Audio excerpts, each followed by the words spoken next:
इस वीडियो में हम लोग कोरवा जनजाति के बारे में पूरा डिटेल में देखेंगे। ये झारखंड में जो है टोटल 32 प्रकार की जनजाति पाई जाते हैं और उनमें से 8 आदिम जनजाति है। उनमें से कोरवा जनजाति जो है तो वो झारखंड का एक आदिम जनजाति है। तो ये कोरवा जनजाति झारखंड का आदिम जनजाति है और ये कोलेरियन जनजाति समूह का जनक इनको माना जाता है। तो कोरवा जनजाति को जो है कोलेरियन जनजाति समूह का जनक माना जाता है। और यह कोरवा जनजाति जो है तो ये प्रजाति की दृष्टि से प्रोटो ऑस्ट्रेलॉइड समूह से है और भाषा की दृष्टि से ये ऑस्ट्रो एशियाटिक समूह से संबंधित हैं। इनको शिकारी संग्रहकर्ता भी माना जाता है कोरवा जनजाति को। और झारखंड में जो इनका आगमन है तो ये किधर से हुआ था, तो ये मध्य प्रदेश से झारखंड में ये आए थे। और झारखंड में जो इनका निवास स्थल है वर्तमान में तो वो सबसे ज़्यादा है पलामू प्रमंडल में।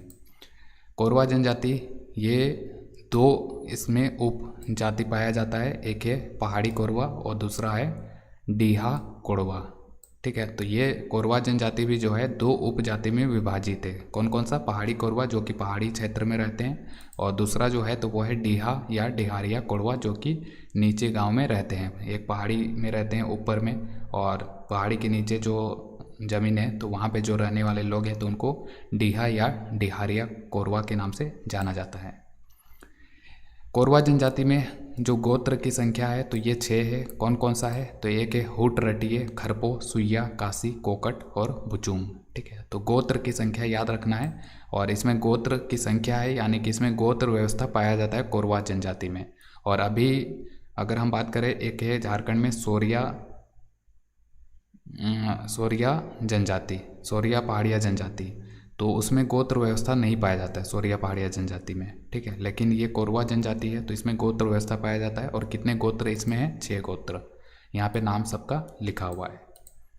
इसमें जो है समान गोत्र में विवाह करने पे प्रतिबंध है और ये खास करके सभी लोगों में रहता है कि समान गोत्र में विवाह नहीं होता है। तो इसमें भी है कि समान गोत्र में विवाह पे प्रतिबंध है। और इसमें विवाह का कई सारे तरीका है, जैसे कि कन्या के घर में जाके अगर लड़का मतलब शादी की बात करता है तो उसको चढ़ के विवाह कहा जाता है। इसी तरह लड़की वाले पहले अगर वर के घर में आके शादी की बात करेंगे तो उसको डोला विवाह कहा जाता है। तो चढ़ के विवाह क्या है? कन्या के घर में जाके शादी की बात किया जाता है और डोला विवाह यानी कि वर के घर में शादी होता है तो उसको डोला विवाह कहते हैं।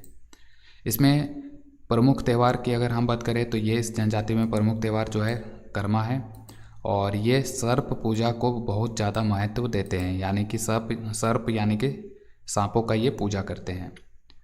और इस जनजाति के लोग जो है अपने पंचायत को मयारी कहते हैं और ये भी स्थानांतरित कृषि कहते हैं। और स्थानांतरित कृषि जो है तो इसको बियोरा कहा जाता है।